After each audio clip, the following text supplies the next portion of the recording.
So let us try to understand about data, right? Today I want to talk about the data and then how the data is being seen by the industry, right? There are two sides of things in the last 3 decades. Mostly it has been data engineering world. Okay. We'll try to understand a slight difference between data engineering and ML world. All right. So, if you saw software as an industry started with some display. We made static web pages, right? And then later as the hardware improved, electronics as a domain improved, we got in a good storage, yeah. And slowly, then we started worrying on the computing power, yeah. We started on the computing power, and later we started, mix of them both, this and this, right? We wanted a good storage and a computing power. And of late, the data engineering has been moving the data. When I say moving the data, moving from point A to point B. Lot and lot of technologies are used. You transform the data, the schema, etc. So the interesting point to be noted is, in the data engineering world, generally what you do is, let us assume, data engineering, mostly, the world has evolved to NoSQL and all, but traditionally the data is always viewed as a matrix, yeah, or as a table, right? So when you do that, so let us assume this is an employee entity, yeah. You have name, you have last name, age, whatever, so many columns, right? So generally, this is your schema, right? This is giving you some blueprint, name and all, and these are many records what you have. So these records, what you see, this record, right? It is also called as a record. You can term it as an entity. You can term it as a row. You can term it as a class. You can term it as an object. Yeah, yeah. So these are the different terminologies used in different world. In the programming world, object-oriented world, it is called class and object. In the database world, it is called row or record. Yeah, in a more business word, it is called as an entity. So what we are trying to understand here is this in particular, right? Mostly when it comes to your data engineering world, you are interested in this row. Okay, you are interested in this region. You are bringing the data from a point A to point B.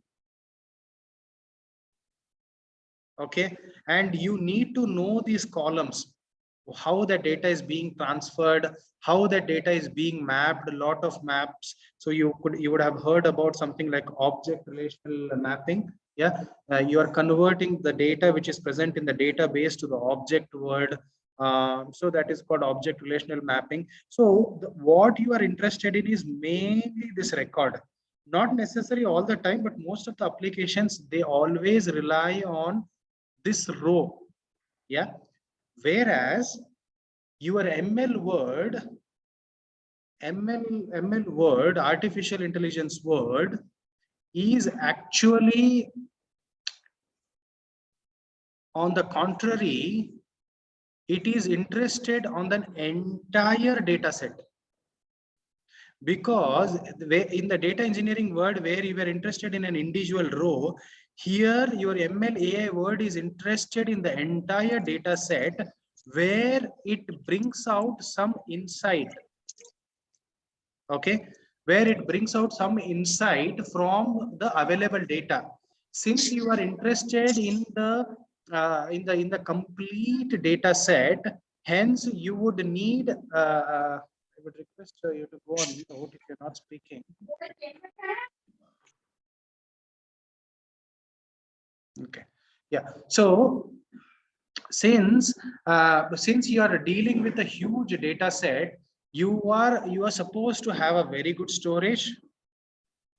You are supposed to have a very good processing power. Yeah, you need a whole lot of visualization.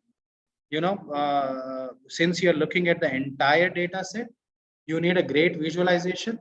You need a good parallel processing. Yeah. And then you need a whole lot of algorithms to predict something. So basically I'm trying to draw a difference between your data engineering and an ML world. See, data engineering world brings the data to the ML world, but how they are different is, in the data engineering world, mostly you are always interested at one record level, because that is how you are going to present the data.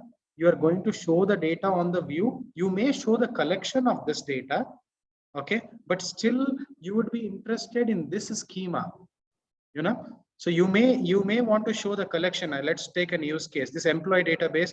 You are building an HRMS application, and you want to choose all the employees who have joined you this month, and on the screen you show it, but then you are still interested only in this schema. Okay, this schema is of interest to you. Depending on this schema, you will show all that. You may show multiple records, but it is still at a record level.